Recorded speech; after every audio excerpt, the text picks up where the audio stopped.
Hello hello hello, मेरा नाम है पूजा कांटीवाल और मैं यहाँ आपको रोज प्रोवाइड करवाती हूँ लेक्चर ऑफ इंग्लिश लिटरेचर। ठीक है, हाँ जी। तो आज मैं आपके लिए लेके आई हूँ एक नया सेशन, नया लेक्चर जिसके अंदर हम पढ़ेंगे क्या, जोफ्री चौसर को। हाँ जी, बिल्कुल सही सुना आपने, क्योंकि आज हम पढ़ने वाले हैं जोफ्री चौसर को। इससे पहले हम पढ़ चुके हैं एज ऑफ नॉर्मन, यू कह लो कि एंग्लो नॉर्मन एज। ठीक है, दिल थाम के बैठिएगा, अपने कमर की पेटी कस लीजिएगा, पेटी बोलते क्या उसको, हाँ ठीक है।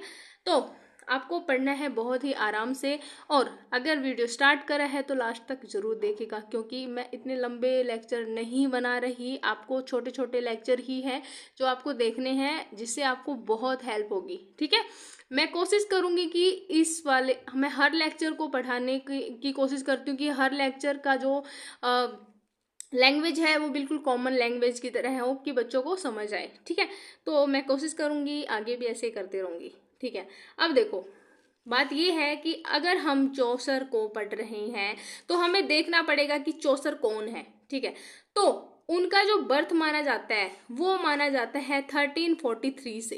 ठीक है, 1343 को वो बॉर्न हुए थे, लेकिन 1343 यहाँ पर फिक्स नहीं है, क्योंकि कई जगह पर 1343 की जगह 1340 भी माना जाता है।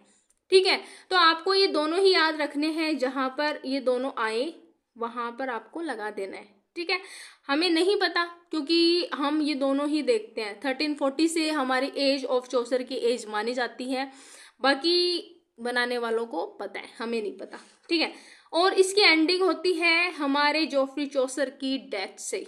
ठीक है, यहाँ पर 1400 में हमारे जो चौसर हैं, जो हमारे राइटर हैं, उनकी हो जाती है डेथ, जिसकी वजह से ये जो एज है वो भी हो जाती है कंप्लीट। ठीक है, और इसके बाद आता है हमारा क्या, रेनेसा एज। ठीक है, वो भी हम कवर करेंगे अपकमिंग डेज में। और देख लो, अब देखते हैं कौन है हमारे जोफ्री चौसर। ये बॉर्न हुए भाई साहब। ठीक है, जैसे ही बॉर्न हुए ये बन गए क्या, उस एज के इम्पॉर्टेंट या प्रोमिनेंट फिगर, जिसके नाम से ये एज पड़ी। इन्हीं भाई साहब को बोला जाता है फादर ऑफ इंग्लिश पोइट्री।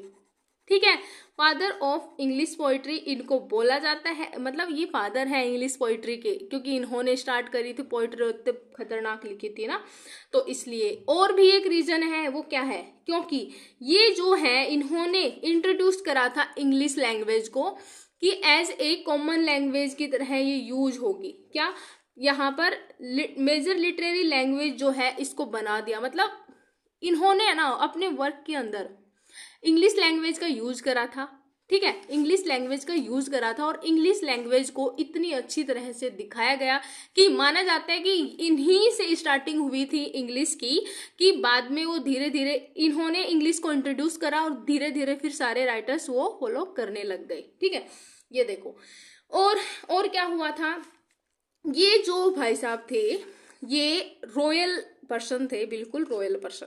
ठीक है, तो इन्होंने काम करा था एज ए सोल्जर।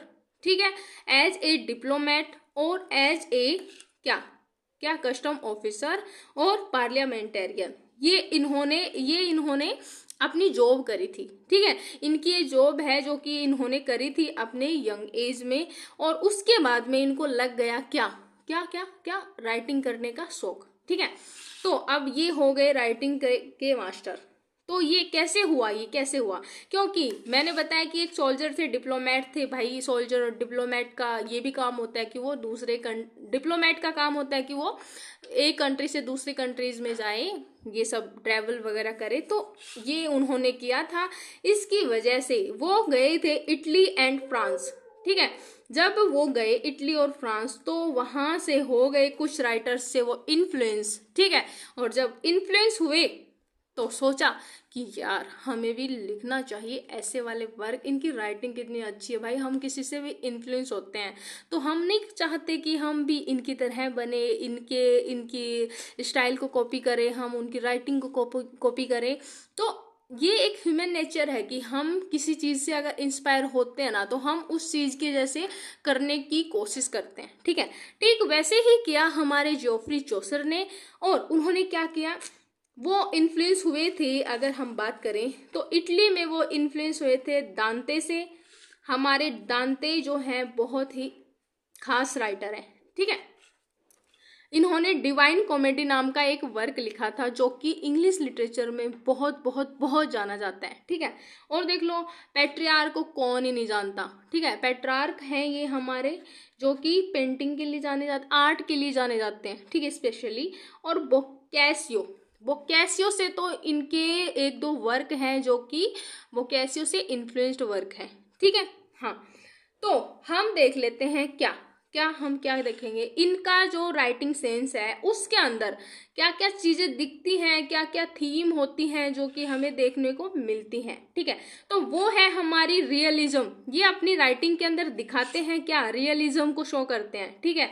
इनकी जो राइटिंग है वो ऐसे नहीं होती कि इमेजिनरी है या फिर इमेजिन करा था, ये ऐसे वैसे ऐसा नहीं था। लेकिन इनकी राइटिंग में एक चीज जरूर थी, क्या, ये ड्रीम विजन राइटिंग करते थे, ठीक है। ड्रीम विजन राइटिंग मतलब किसी भी वर्क, हर वर्क के लिए नहीं अप्लाई होता, लेकिन कुछ इनके वर्क हैं जिनके अंदर वो एक ड्रीम लेते हैं, ड्रीम के अंदर उनको जो भी स्टोरी दिखाई जाती है, ड्रीम में जो भी उनको जो भी सपना आता है ना, जैसे कि हमें कोई भी सपना आया, ठीक है, जैसे कि मुझे सपना आया कि मैंने ना अपने सपने में ना मैं माँ काली का रूप धारण करके किसी भूतनी को मार रही हूँ, ठीक है। अब वही वर्क मैं आके, मतलब जैसे ही मेरी मम्मी मेरे को उठाएगी कि उठ जा हो गया तुम्हारा, तो मैं उठूंगी, एक कॉपी उठाऊंगी, एक पेन उठाऊंगी, लिख दूंगी कि मैं सपने में थी माँ काली और मैंने एक भूतनी का कर दिया वध, ठीक है, ऐसे वाला, ठीक है। तो वो क्या करते थे, वो कुछ ऐसे वर्क हैं उनके जिनमें उन्होंने एक ड्रीम लिया, ड्रीम के अंदर जो स्टोरी देखी और उस स्टोरी को अपनी राइटिंग में डाल दिया, ठीक है। और देख लेते हैं, जो ह्यूमर है, अपनी राइटिंग में ह्यूमर को दिखाते थे, ठीक है। अपनी राइटिंग में ह्यूमर को दिखाते थे क्योंकि वो सोशल सटायर करते थे, ठीक है।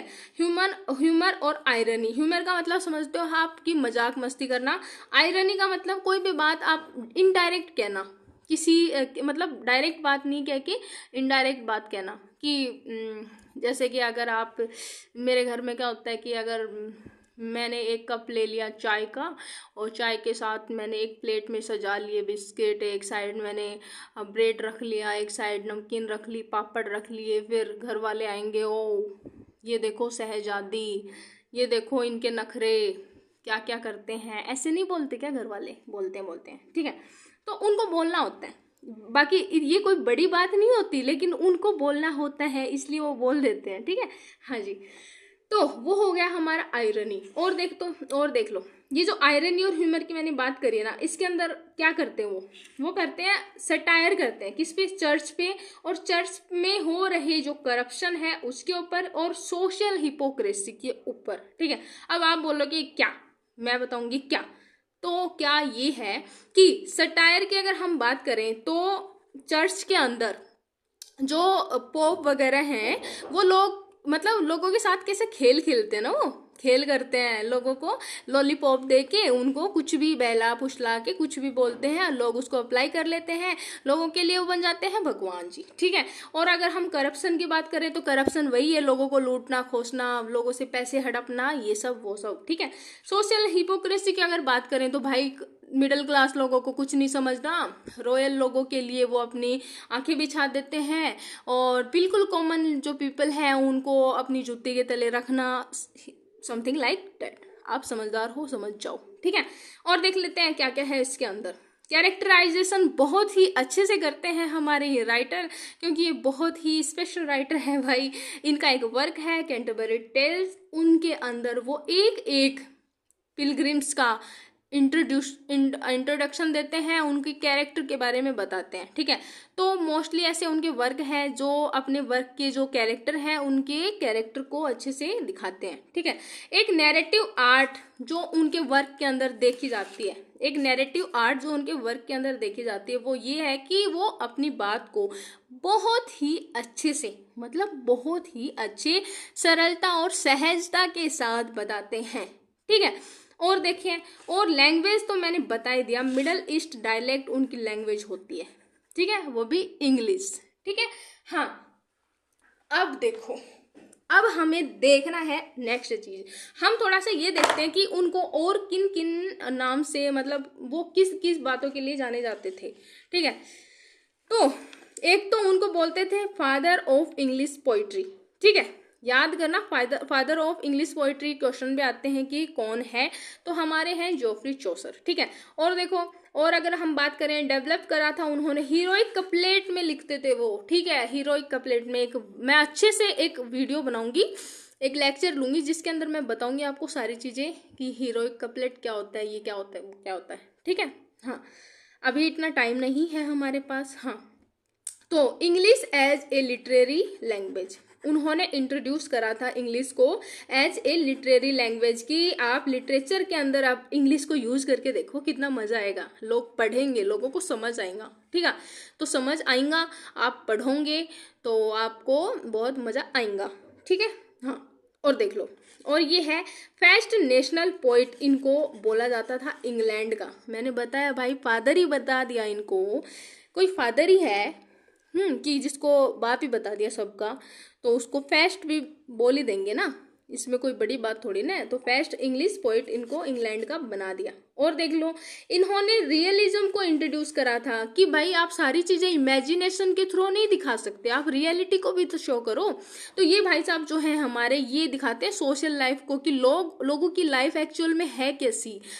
इन्होंने एक एक इंसान को पकड़ पकड़ के उनकी जिंदगियां दिखाई है। ठीक है, तो हमारा जो वर्क है कैंटरबरी टेल्स, वो इसीलिए इम्पोर्टेंट है क्योंकि उसके अंदर वो हर एक इंसान के बारे में बहुत ही अच्छे से क्या करते हैं, एक्सप्लेन करते हैं। ठीक है, और देखते हैं, और ये है हमारे वर्क। ठीक है, अब हम चलते हैं वर्क पे। तो ये जो वर्क लिखते हैं, उनका वर्क लिखने का 3 फेज में वो अपने वर्क को कंप्लीट करते हैं। ठीक है, जो उनका स्टार्टिंग फेज होता है, अर्ली फेज होता है, उसको हम फ्रेंच फेज के नाम से जानते हैं। वो कैसे, क्योंकि इसके अंदर जो वर्क वो लिखते हैं वो होते हैं फ्रेंच लैंग्वेज में। ओके, उनको इतना ज्ञान नहीं होता ना, स्टार्टिंग में फ्रेंच में लिखते हैं। ठीक है, और देख लो, अब वो जो फ्रेंच राइटिंग है वो कहाँ से स्टार्ट होती है, वो अपना वर्क, वो अपनी राइटिंग स्टार्ट करते हैं कहाँ से, 1368 से वो स्टार्ट करते हैं और 1372 तक ये जो फेज है इनका, कौन सा, फ्रेंच वाला फेज, इसके अंदर वो राइटिंग करते हैं। और हम देखते हैं कि कौन से वो वर्क है जो कि वो फ्रेंच में लिखते हैं। ठीक है, दूसरा देख लो, दूसरा आता है इटालियन पेज। मैंने आपको बताया था कि वो देखो यहाँ पर फ्रेंच राइटिंग क्यों करी थी उन्होंने, क्योंकि वो घूमने गए थे फ्रांस। ठीक है, इसीलिए उन्होंने जब फ्रांस को देखा तो वहां से कुछ इंस्पायर हुए, वो कुछ इन्फ्लुएंस हुए चीज़ों से, और वो चीज़ें अपने वर्क में डाल दी उन्होंने, तो वो हो गया फ्रेंच में। ठीक है, अब वो जाते हैं इटली, फ्रेंच से सीधा जाते हैं इटली। अब इटली में क्या करते हैं, इटली में अब वो 1370 यहाँ से देखो 72 से यहाँ पर वो अब फ्रेंच से वापस आके जाते हैं इटली में, 72 में ही जाते हैं, और 1386 से तक वो रहते हैं इटली में। और इटली में वो देख लेते हैं कुछ ऐसे महान राइटर्स को जिनका नाम है दांते, ये रहे दांते, पेट्रार्क, बोकाशियो, ये जो राइटर हैं इनको वो देखते हैं, वो हो जाते हैं इनके फैन। ठीक है, अब वो इनकी राइटिंग स्टाइल को कॉपी करेंगे अपने हिसाब से, वो भी अपने वर्क के अंदर वो सारी चीज़ें डालते हैं, बट वो मेंशन करते हैं कि भाई मैंने ये वर्क उस राइटर से इंस्पायर होकर लिखा है। ठीक है, हाँ, अब जो हमारा लास्ट पेज है इनका राइटिंग का, वो है हमारा इंग्लिश। ठीक है, अब ये भर भर के वर्क लिखेंगे इंग्लिश में। ठीक है, इनकी जो लैंग्वेज है वो इंग्लिश में बहुत ही अच्छे से करेंगे। हमारा जो वर्क है सीटी, जिसको मैं बोलती हूँ कैंटरबरी टेल, उसके अंदर वो इंग्लिश लैंग्वेज ही यूज करते हैं। ठीक है, इतना हुआ हमारा। अब हम डायरेक्ट बात करते हैं वर्क के ऊपर। ठीक है, वर्क कौन कौन से थे, हाँ जी, तो वर्क देख लेते हैं। ठीक है, तो वर्क की अगर हम बात करें, हमारा पहला पेज है जिसको हम फ्रेंच में बोलते हैं, मतलब फ्रेंच जो वो फ्रांस जाते थे वो वाला पेज है। उसके अंदर वो एक वर्क लिखते हैं, द रोमाउंट ऑफ द रोज। ठीक है। द रोमाउंट ऑफ द रोज, ये उनका एक वर्क होता है जो कि फ्रेंच लैंग्वेज में होता है, ठीक है। और एक वर्क होता है द बुक ऑफ डचेज, ठीक है। ये दो वर्क हैं इनके जो फ्रेंच लैंग्वेज में है। ये बुक ऑफ डचेज पता है क्या है, एक ड्यूक है, उनकी जो क्वीन है ना, उनकी डेथ हो जाती है, ठीक है। तो वो आते हैं हमारे चौसर के पास और वो बोलते हैं क्या कि आप है ना मेरी वाइफ के लिए एक अच्छा सा वर्क लिखो, एक पोइम लिखो, एक वर्क लिखो जिसको पढ़ के मुझे ऐसा फील हो कि वो मेरे पास ही है, ठीक है। तो वो क्या करते हैं, एक ड्रीम विजन पोइम है, वर्क है, जिसके अंदर वो ड्रीम लेते हैं उनकी वाइफ का, और उनकी वाइफ का ड्रीम लेके वो सारी चीजें क्या करते हैं, वर्क में लिख डालते हैं, ठीक है। और अब देखते हैं कि वो फ्रांस में अगर गए थे तो वो क्या क्या चीज़ों को वहाँ से अडॉप्ट करते हैं, क्या क्या चीज़ें उनको पसंद आती हैं जो कि अपने वर्क में डालते हैं। एक तो फ्रेंच कल्चर उसमें डाल देते हैं, ठीक है, उस वर्क में फ्रेंच कल्चर डाल देते हैं। कॉर्टली लव, जो किंग नाइट्स वगैरह थे, वो जो उनका जो लव स्टोरी चलती थी उनको भी वो डालते थे, और एलेगरी दिखाते थे उसके अंदर, ठीक है। और ड्रीम विजन पोइम दिखाते थे। ड्रीम विजन मैंने बता दिया आपको, ठीक है। ये हुआ हमारा कौन सा, फ्रेंच वाला पेज, ठीक है। ये हो गया हमारा फ्रेंच वाला पेज। अब हम आते हैं नेक्स्ट, जो कि है सेकंड पेज हमारा इटालियन पेज। ये स्टार्ट होता है 1372 से और 1386 तक, ठीक है। इसके अंदर वो जब इटली जाते हैं तो मैंने बताया था इन्फ्लुएंस हो जाते हैं दांते पेट्रार्क, और वो कैसियो पेट्रार्क बोला मैंने, ठीक है, कोई बात नहीं। तो देखो इसके अंदर वो जो वर्क लिखते हैं उसको बोलते हैं हाउस ऑफ फेम, ठीक है। बहुत ही इंपॉर्टेंट वर्क है, बहुत ही प्यारा सा है, क्यूट सा है। हाँ, एक देख लो, एनलिडा एंड आरसाइट, ठीक है, एनलिडा एंड आरसाइट, ये वर्क बहुत ही अच्छा है। ये वर्क जो मैं दिखा रही हूँ आपको, इनको हल्के में मत लेना भाई, ठीक है, इनको हल्के में लेना ही नहीं है आपको, इनको लेना हैवी हैवी, ठीक है, क्योंकि बहुत ही जरूरी है, आपको पता होने चाहिए। और देख लो, पार्लियामेंट ऑफ द फाउल, पता है आपको क्या, आप बोलोगे क्या, ये जो हमारे पार्लियामेंट ऑफ द फाउल है ना, इसके अंदर एक कॉन्वर्सेशन चलती है, एक डिबेट चलती है। एक लड़की होती है जिसके बहुत सारे लवर होते हैं, तो वो बोलती है कि मैं किससे शादी करूं, मैं किसी से शादी नहीं करूंगी, ये वो वैसे वैसे कि मेरा जब तक नहीं आ जाए, ऐसे वैसे बोलता है वो, ठीक है। तो उसके अंदर ये दिखाया जाता है। इनमें से हाउस ऑफ फेम जो वर्क है, पार्लियामेंट ऑफ द फाउल, ये जो वर्क है, आपको इसकी एक स्पेसिफिक बात बताऊं मैं। इसकी स्पेसिफिक बात ये है कि ये एक ऐसा वर्क है जिसके अंदर पहली बार हमारा जो वैलेंटाइन डे आता है ना, वो इंट्रोड्यूस करा था, मतलब वैलेंटाइन डे यहीं से स्टार्ट हुआ था, इस वर्क के अंदर वो सारी चीज़ें आई थी। तो माना जाता है कि यहाँ पर वैलेंटाइन डे की बात करी थी, एक वैलेंटाइन डे था उस दिन, जिस दिन वो बहुत सारे लड़के उस लड़की को क्या कर रहे थे, सिड्यूस कर रहे थे कि आप हमसे शादी कर लो, ऐसा वैसा, ठीक है।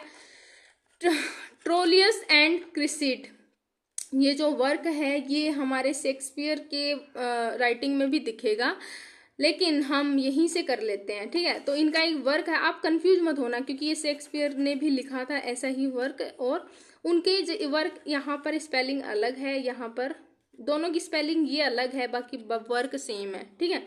और देख लो, लेजेंड ऑफ गुड वीमेन, ठीक है, लेजेंड ऑफ गुड वीमेन एक अच्छा वर्क है, ये भी बहुत पूछा जाता है, ठीक है।